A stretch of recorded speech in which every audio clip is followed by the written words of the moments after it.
అందరికీ నా హృదయపూర్వక నమస్కారం. ఉన్నతాధికారులకి, గౌరవ ప్రజాప్రతినిధులకి, రాష్ట్ర ప్రభుత్వం తరఫున గౌరవ ముఖ్యమంత్రి శ్రీ నారా చంద్రబాబు నాయుడు గారి తరఫున నా తరఫున మీ అందరికీ హృదయపూర్వక నమస్కారం.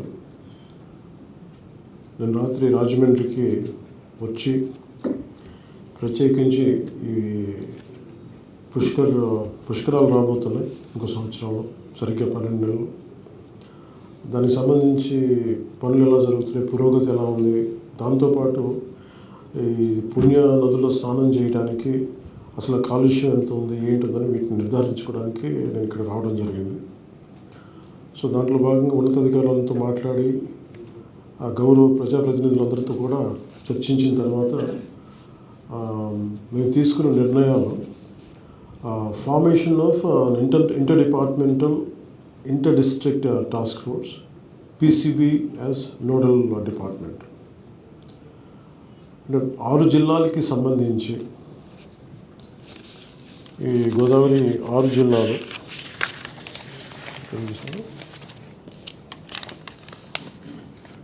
ఈస్ట్ గోదావరి, వెస్ట్ గోదావరి, కోనసీమ, ఏలూరు, కాకినాడ, పోలవరం, ఈ 6 జిల్లాలతోటి ఒక inter district task force with inter departments. దీనికి పొల్యూషన్ కంట్రోల్ బోర్డు ఒక నోడల్ డిపార్ట్మెంట్గా దీన్ని చూస్తుంది. అలాగే ఈ పుష్కరాలకు సంబంధించి పొల్యూషన్ ఎంత ఉంది అని మాట్లాడుతున్నప్పుడు కొన్ని చోట్ల కొన్ని పరిశ్రమల తాలూకు కాలుష్యం కూడా గోదావరి నదులు, గోదావరి పాయలు, పంట కాలంలో రావడం కూడా జరుగుతూ ఉంది. వీటిని కూడా చెక్ చేయడానికి ఎలా చేద్దామనే చర్యల్లో భాగంగా పొల్యూషన్ కంట్రోల్ బోర్డు నుంచి చైర్మన్ గారు, ప్రిన్సిపల్ సెక్రటరీ గారు వీళ్ళందరూ కూర్చొని మేమందరూ ఒక నిర్ధారణకు వచ్చాం. దాదాపు ఒక 100 కోట్ల రూపాయలు ఈ మున్సిపాలిటీలకు కావచ్చు, పంచాయతీలకు కావచ్చు, ఈ 5 జిల్లాలకి, ఈ 6 జిల్లాలకి ఈ పొల్యూషన్ కంట్రోల్ బోర్డు ఈ మెజర్స్ని మిటిగేట్ చేయడానికి ఈ పంచాయతీలకి, మున్సిపాలిటీలకి దాదాపు పొల్యూషన్ కంట్రోల్ బోర్డు నుంచి ఒక 100 కోట్లు బడ్జెట్ కేటాయించడం జరిగింది. అలాగే పంచాయతీ డిపార్ట్మెంట్కి సంబంధించి ఒక రాజధాని వస్తే ఎలా గ్రోత్ ఇంజిన్ అని అంటారు రాష్ట్రానికి, ఈ పుష్కరాలకి దాదాపు మనం అందరం ఆశిస్తుంది 10 కోట్ల మంది టూరిస్టులు వస్తారు ఇక్కడికి, ఆంధ్రప్రదేశ్కి, భిన్నమైన దారుల నుంచి, రకరకాల రాష్ట్రాల నుంచి, హైవేస్ నుంచి. సో దాంట్లో అందరూ రాజమండ్రి చుట్టుపక్కలే కాకుండా ఇది 6 జిల్లాలకు సంబంధించింది కాబట్టి 6 జిల్లాలకు కూడా దీని నుంచి ఆర్థిక లబ్ధి పొందాలి. అలాగే దీనికి ఒక ఆర్థిక పరిపుష్టి చేకూరాలన్న ఉద్దేశంతో ఇందాక ప్రిన్సిపల్ సెక్రటరీ కంతిలాల్ దండే గారితోనూ, కృష్ణతేజ గారితో మాట్లాడుతుంటే వారి దగ్గర నుంచి మేము మాట్లాడుకుంది, మేము ఒక నిర్ధారణకు వచ్చిందంటే panchayats to be made self sufficient with facilities to cater to Pushkarams. అంటే ఎవరైనా సరే వచ్చి పుష్కరాల్లోకి వెళ్ళాలి అంటే మేజర్ వీటికే కాకుండా చాలా ఆహ్లాదకరమైన వాతావరణంలో పంచాయతీల్లో, దట్టు ఒక 5 స్టార్ రేటింగ్, 4 స్టార్ రేటింగ్ పంచాయతీల్లో మేము గైడ్ చేసి అక్కడే పంచాయతీల్లో హోమ్ స్టే పెట్టి వాళ్ళకి చక్కగా వచ్చి పుష్కర స్నానం చేసి దేవుడికి దర్శనం చేసుకొని అక్కడ వారి పూర్తి కొంచెం సేద తీరి తిరిగి వాళ్ళ గమ్యస్థానాలకు వెళ్ళేలాగా దాదాపు 285 పంచాయతీలని గుర్తించాం. దానిని ఎలాగా ఇంకొంచెం మరింత అందాన్ని ఇనుమడింపు చేసేలాగా పుష్కర్ ఘాట్స్ మరింత సౌకర్యవంతంగా ఉండేలా దానికి కూడా పంచాయతీరాజ్ నుంచి ప్రత్యేకంగా నిధులు దానికి ఇవ్వబోతున్నాం. అలాగే మేజర్గా ఇప్పుడు కలెక్టర్ గారితో మాట్లాడుతున్నప్పుడు ప్రియా గారితో, రాజమండ్రి కలెక్టర్ గారు కీర్తి గారితో ఏమొచ్చిందంటే, ఇప్పుడు ఇందాక మొత్తం నేను ఈ పరిశీలనకి వెళ్ళినప్పుడు చాలా ప్లాస్టిక్ వ్యర్థాలన్నీ కనిపిస్తూ ఉన్నాయి. మనం ఎంత శుభ్రపరుస్తున్నా కానీ ఎక్కడో చోట నాలాల నుంచి దీని నుంచి వచ్చేయటం, లేదంటే గట్ల నుంచి పడేయటం. దీనికి కలెక్టర్ కీర్తి గారు చెప్పింది ఏంటంటే ప్లాస్టిక్ ఫ్రీ రాజమండ్రి అనే ఒక నినాదంతో ఒక అవగాహన కార్యక్రమాన్ని మొదలు పెడతాం ఈ రోజు నుంచి.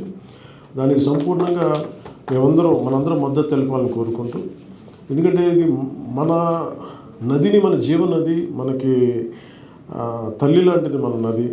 ఆ నదిని మనం కలుషితం చేసుకుంటే మన భవిష్యత్తును మనమే పాడు చేసుకుంటాం. అందుకని మనస్ఫూర్తిగా ఈ రోజు నుంచి ముఖ్యంగా ఉభయ గోదావరి జిల్లాల ప్రజలు ఈ ప్లాస్టిక్ ఫ్రీ అనేదాన్ని మీరు ఒక నినాదంగా తీసుకొని నదులు కలుషితం కాకుండా, ముఖ్యంగా మన తల్లి లాంటి గోదావరి నది కలుషితం కాకుండా కాపాడుకోవాల్సిన బాధ్యత గోదావరి జిల్లాలో ఉన్న ప్రతి ఒక్క పౌరుడికి, ప్రతి ఒక్క తల్లికి, ప్రతి ఒక్క బిడ్డకి బాధ్యతను తెలియజేసుకుంటూ మీరు కూడా నో ప్లాస్టిక్ ఫ్రీ అన్నదానికి మీరు కూడా భాగస్వామ్యం కావాలని మనస్ఫూర్తిగా మీ అందరినీ నేను అభ్యర్థిస్తున్నాను.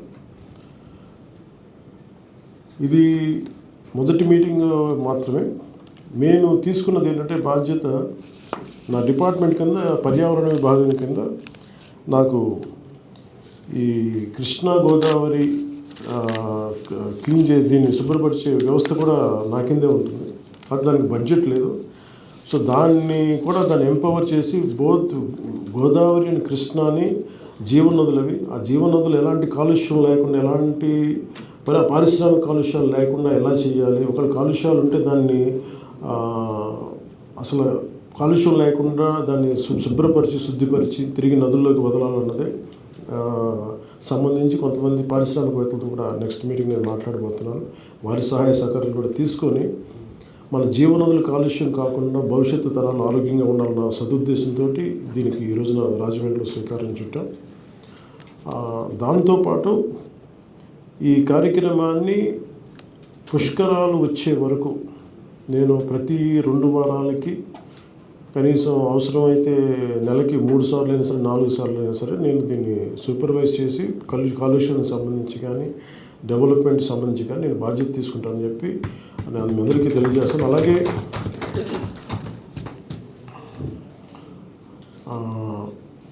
ఈ 6 జిల్లాలకు సంబంధించిన ప్రధానమైన మన పార్టీ అభ్యర్థులు, మన ఎన్డీఏ అభ్యర్థులందరికీ కూడా will invite all honorable representatives. We'll be meeting soon and we'll discuss and we'll take all your suggestions. So thank you, and once more, thank you. Jai Hind.